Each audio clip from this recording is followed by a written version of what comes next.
Welcome to a new episode for Spaniard Performance Podcast. And this should have been the first episode of my English podcast, but it wasn't just because I had a lot of stuff ready and I wanted to put it out there. And I kind of want to reflect on why I'm doing this podcast, go back on what has been my experience, what I do, what I've been doing, and why am I doing this podcast in English now. And kind of for the people that might be listening to this in English for the first time too, it's just a background on why all of a sudden, we always think about how somebody starts creating some kind of content when we're coaches, strength coaches, fitness people, whatever it is, in this case, strength and conditioning, training athletes, and even regular population, whatever you're doing. But this is kind of an explanation of why. This is going to be the fourth episode, I believe, of the podcast. So it's kind of coming a little bit late, but it's also a good way to understand that things are not always going to be perfect. Ideas are not going to come at the perfect time, and you're not going to be able to do this as you always expect it's going to be, right? We always expect for perfection when we want to start something big that we're excited about. And to me, this is kind of like the second time that I'm doing this because I've already done this whole process in Spanish.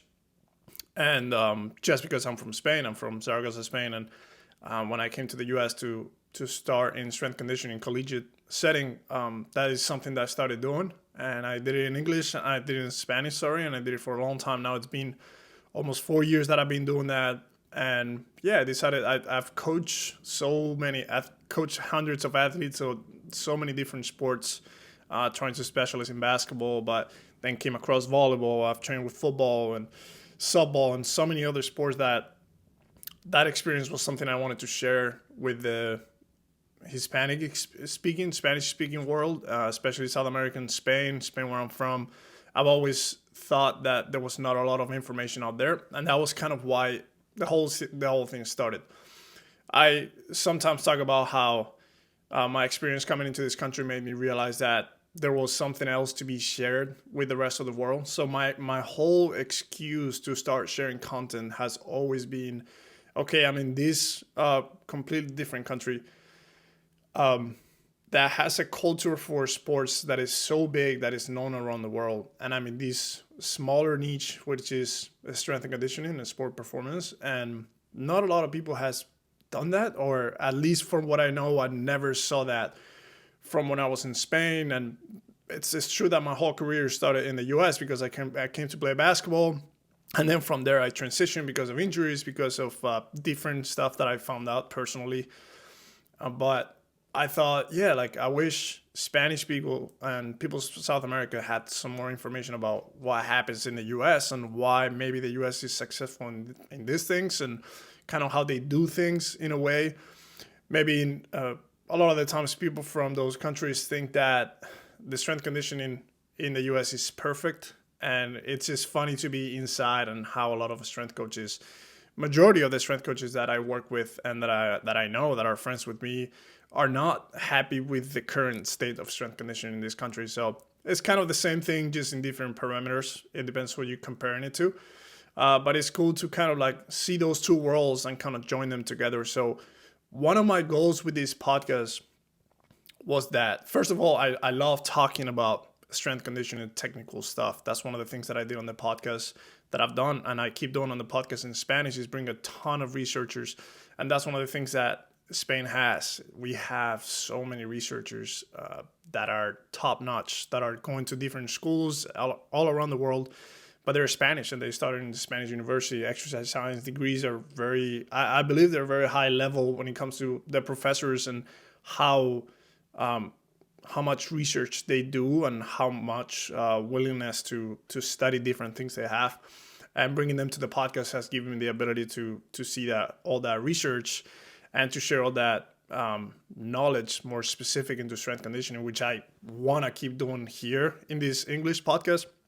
One of the main ideas is I want to be able to talk to younger students, interns, graduate assistants, coaches that are starting, mainly, of course, because that is something that I've gone through. And then maybe I identify myself in that position at many times too, because I'm still trying to grow in this position. And it's not like, hey, I'm making a podcast, listen to me, I've done it all.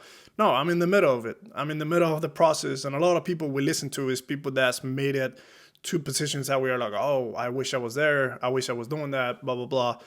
But we always listen to the success case or to the successful people that has done this and that.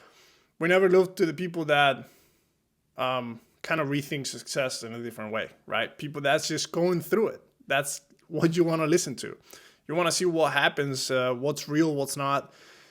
You want to be able to relate to that person and be like, oh, shit, that's been happening to me many times in this process of trying to become a strength coach, or I've been thinking about quitting so many times, or I've been trying to network with people and meet people so they can put a word for me to do this and that.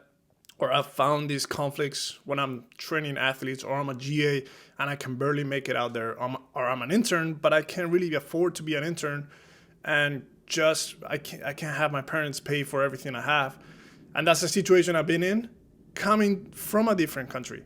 So I think that's something that's pretty cool to talk about. I see interns, I see students, I see graduate assistants, I see younger coaches that are all the time in those shoes. And when you go to people that's up there already, I don't know if they forgot about it, but a lot of the advice that you hear all the time is just keep grinding, you'll get there. But how about getting into the weeds of it? How about getting into the details about the things that you're going to find, the things that are going to push you down, but you have to resist, and all those little things. And that's, again, I love the technical content, and I'm going to keep doing it because it's something I'm obsessed with, the whole strength and conditioning, with the human body, with biomechanics, with force plates, with VBT, with all that stuff that I'm always involved with, and training athletes, making them better with injuries and all that stuff. But sharing this with coaches, I think is something very cool. I think there is a lot of coaches out there that are starting to do things at the same time that they do their coaching, and I think it's great because there's so many paths that you can take at the same time. You don't have to just focus on one. There's always been this idea that you have to do one thing and do it 100%. And yes, but that same thing can have so many different faces that you can be using, and you can use in the future for your better, for making more money, for being more known, for having a better name, for having more opportunities or having more chances for an opportunity because you've done more stuff, or just for knowing more, just for being a little bit more knowledgeable than you were before, from experiencing different things at the same time and not only one. So that's the goal for this podcast. And I'm very passionate about that because I'm going through that right now. As we speak right now, I'm in a situation that is kind of tough, but you have to be able to do these things in these situations when you're able to be inside the situation and analyze the situation and keep going through it and give yourself advice and reach out to people and have advice from them and ask for things without being afraid of asking for things. Because then hopefully when you're in a position where you can help people, you're going to go back and you've lived this present moment a little bit more than a lot of people has, and you're able to relate to those people and go back and give them this stuff right now that I'm talking about right now, give it to them and talk about it with them directly, not only giving them the video, but being like, listen to this thing and then let's walk through it together. And you're not going to be able to do that with everybody, but at least this video could reach out 1,000 people. Right now, this video is probably going to be watched by 10 people. I don't care. Because in the future, this might help way more many people. And if it's 10 people that can listen to this that I could not talk to directly, then that's better. So that's kind of what I'm saying. While you're going through it, instead of thinking about, in 5 years, I really want to be in the NBA and training this and that. Yes, you don't have to stop working for that. But at the same time that you're working for that, do little things that are going to help you in the present moment and to get the most out of what you're doing right now. Because what you're doing right now is part of the process. And we always talk about that. What you have to enjoy is the process, not the destination. Cool. Everybody says that. Nobody tells you how to do that. So one of the things I want to do in this podcast is that you're in the GA position, you're in the intern position, you're studying in Germany and you want to be a strength coach in the United States, you're studying in Australia and you want to be a strength coach in the US or in India or in China or whatever it is. Do those things at the same time, enjoy that process, because that is enjoying the process. You might be broke, but you have so many things that when you get there, you're going to be missing. So I think that's the main goal with the podcast. So to go over a little bit of like who I am and what I do, because kind of talking about this without explaining, like I say, my name is Rodrigo Elvira. I was born in Spain, played basketball my whole life. As any basketball kid, wanted to go to the NBA, wanted to go pro. It kind of started going down, right? Started in the NBA. Oh, I want to go to the NBA. Then I had the opportunity in high school to come to the US, but that didn't happen. Came in college. Big punch in the face when I got to college basketball in the US. It was not what I expected. I still played it, but it was not exactly my idea. Oh, Division 1 is what I see on TV on the time. I'm going to go Division 2. I'm going to eat everything because it's Division 2. It's not Division 1. You get to Division 2. The level is amazing because the level of NCAA basketball Division 2 and Division 3 in this country is great compared to what we could have so many times in lower levels overseas. Is very good. And you find out things quicker, You start finding out, you start getting slapped in the face here and there and have an injury, which was a long injury, and then go to a different school, Division 3 basketball to play, realize that I've been kind of wasting my time with the basketball stuff because I was so obsessed with it that I kind of forgot to enjoy it. And I came across one man called Jacob Tura. And he's been kind of like that person for me. Very close friends right now. I am extremely grateful for him. So he's been watching this. He knows that we never get deep like this, but this is someone that kind of made me saw strength conditioning at the beginning with he was a meathead when I met him. He was a power lifter and he was like this strength coach for the team that I was supposed to play, and I was coming out of the injury, and we recreate some funny moments in a podcast that we did on his podcast, Jack the Athlete podcast, if you want to go check it out. But that's kind of when I got into strength conditioning, interned there, which was pretty much an internship by myself with the basketball team where I just trained and Jake told me what to do and then figured out things by myself. And then from there, I finished and I was like, let's try fitness. This is something I guess maybe a lot of people has thought about just because I never had the full internship experience with a whole performance staff like they do in the US. And a good friend of mine that was Kyle, that was into fitness, bodybuilding. He gave me the opportunity to go to Dubai for a little bit, which I was not able to hold that for the longest. I was there for 4 months. It was a good experience, but it was a very tough experience for personal reasons. Then from there, went to Spain. I stayed in Spain for a little bit, helping out some friends and working as a strength coach with those teams, with younger kids.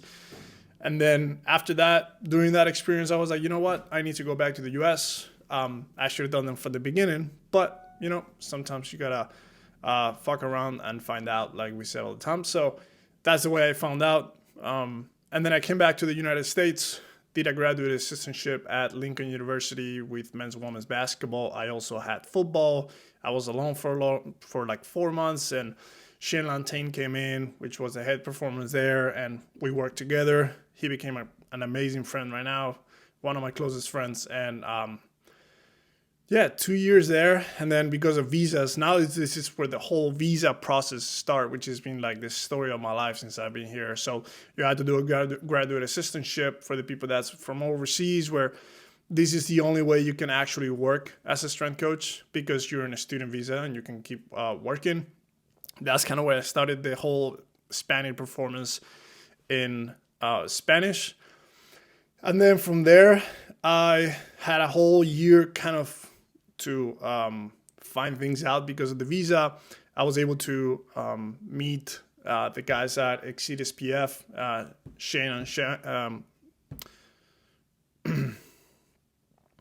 Sean Smith and Shane Davenport, which helped me out a ton because I was able to work with them there and be there with him until I got another position at Grand Canyon University, which were my past 2 years as another graduate assistantship because it was almost impossible for me to get a working visa. And that was the only path I could take.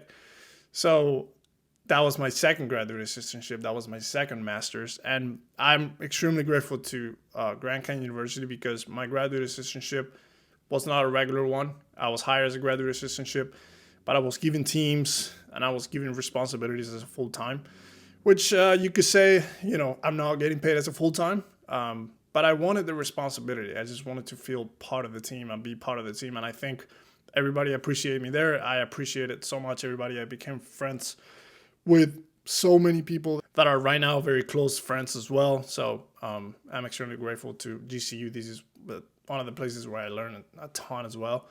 And then the same came along, visa travels, and that's where we at right now, right? But I keep doing things. I keep meeting coaches. I keep coaching athletes because I've met so many athletes that I'm able to keep coaching. And I try to share content. I try to do the podcast. I try to keep moving. I try to visit and network with coaches. I consult with different companies and in the sports science realm because it's something that I really like. Kind of brings that gap between the sports science and the whole strength conditioning and how to apply things because I think there's a lot of things that are done incorrectly. But yeah, that's kind of my story short. We kind of, if you want to listen to our podcast with Jake Torre and Jack the Athlete podcast is kind of cool. We kind of go through little steps that we kind of shared and experiences that we shared. But for me, he's always been a mentor. He was somebody that teach me a lot of critical thinking stuff, how to see things a little bit more critically. We kind of go over that. So everything that he asked me on that podcast that I talk about, it's kind of something that I learned from him. And I learned just a little, it was kind of a little knowledge that he gave me because for those first 2 years that I was there, we barely worked together. So we could work together for a little bit here and there, but just having those conversations, seeing him and learning from him was something that made me learn that. So that's kind of the idea. The whole critical thinking is kind of my whole model in terms of when it comes to sports science, when it comes to technical stuff, let's think about these twice. Let's understand that nothing is as critical as we think. And then just let's think about deeper stuff. For me in this case is helping coaches, helping athletes and telling my story for them to relate a little bit better and understand that this is how it plays out for a lot of people. Not everybody's super lucky to be going into this great internship and amazing school or this great graduate system that gets after with a Power 5 school for people that's not from the United States. Power 5 schools are the best schools to work at probably just because they have the most resources and you have the most attention. And if you work with the biggest sports like football and basketball, that's where you get the most attention, the most money, the better life. And that's the goal for a lot of people. But that's a few people. That's a handful of people. Not everybody gets there. And not everybody should be ashamed because they don't get there. That could be a dream of yours, but you never know where life and things that you're going to do are going to take you. So you can't stop. You can keep pushing through one path, but I think you can have several paths open if you do things right. So again, like I said, I do realize that English is worldwide. So one of the things that when I started doing the podcast in English and the content in English, I was United States, kind of the coaches that I admire, kind of the coaches that I talk to. Hopefully this gets across for them and they kind of see this work and they appreciate it. And most of the people doesn't have time to listen to this. Like I said, there's going to be probably 10 people listen to this, but that's okay because maybe one day they will. And I always thought about the US, because that's what I live. That's what I've done my work. That's what I've had my athletes and developed my relationships. But the crazy thing about English and that I love and that I was missing from doing stuff in Spanish is there is English-speaking people all over the world in countries that we couldn't even imagine. So I want to be able to relate to those people too. So I'm going to be telling these stories and I'm going to be telling this technical stuff to help everyone and to be able to get feedback from anyone around the globe that can tell me, hey, that doesn't really apply here. This is the situation we have here. How do you think we could apply these things here? And I think that's the coolest part, to create a network, to create a community where we're all over the world. There's going to be a ton of coaches that are trying to come to the US to do work, and hopefully that helps them. There's a ton of coaches that are in the US that are trying to go overseas probably. There's a ton of coaches overseas that want to stay overseas. There's a ton of coaches probably in France, Germany, Australia, UK that are going to travel, and they're looking for the best leagues and the best teams for basketball, for soccer, for football, for rugby, for whatever sport it is. And I think I don't want to forget about that ever. I want to keep trying to bring that out and bring those communities together. And that's my idea. Bring the whole world of strength conditioning together in a way. And that's something that people from the US is already doing. People from Australia is doing a great job there, and people from all over the world is doing, but more in a talking way. I'm kind of tired, and I've done that too, and I probably keep doing it here and there to get some attention, of videos of people just working out and being like, oh, this is a great workout for hoopers, a great workout for ankle mobility or ankle health or lower body health. It's like, yeah, okay, let's just talk about something else. And I'm going to keep doing that too. But let's have another platform where we can talk about things that when we are not in the weight room or we're not in the field doing some kind of field work are worrying us, which is money, developing relationships, finding different paths, loving what you do, being present, being able to be with your family, being able to develop a good career, all those things that go around the technical stuff. Because the technical stuff is not going to get you where you want to go. You could be the best, and I've met amazing coaches that don't want to get out of where they are, and I've heard some of the best stuff from people that's training 5 people in one gym. Nobody knows them. So let's also talk about the whole part where people is trying to find out what to do, how to do it, and what things are critically important in their life, and they're going to make them more happy, or they're going to make me think about these things a little bit better. So again, if you listen to this is probably the thing that should have been the beginning of it. This is in video, in YouTube. This is also going to be in podcast format. So it's going to be on Apple Podcasts. It's also going to be on Spotify, as far as I know, when it comes to English. I'm going to try to get it out to more platforms. But again, if you know me personally, you're watching this and you're going to share this, thank you so much. Just please mention me, reach out to me. I would love to hear you and know that you've watched it. If you don't know me at all, I'll encourage you to do the same thing and establish a conversation, because I love doing that. That's what I've been doing in the Spanish. Spanish account is pretty big now. I'm pretty proud of that. I want to keep growing that as well. I'm never going to let that go, but I also want to keep growing this, and I want to keep meeting people just through this, because I've met amazing people doing the Spanish podcast, and I want to do the same thing doing the English one. So I'll see you in the next podcast, and thank you for being here.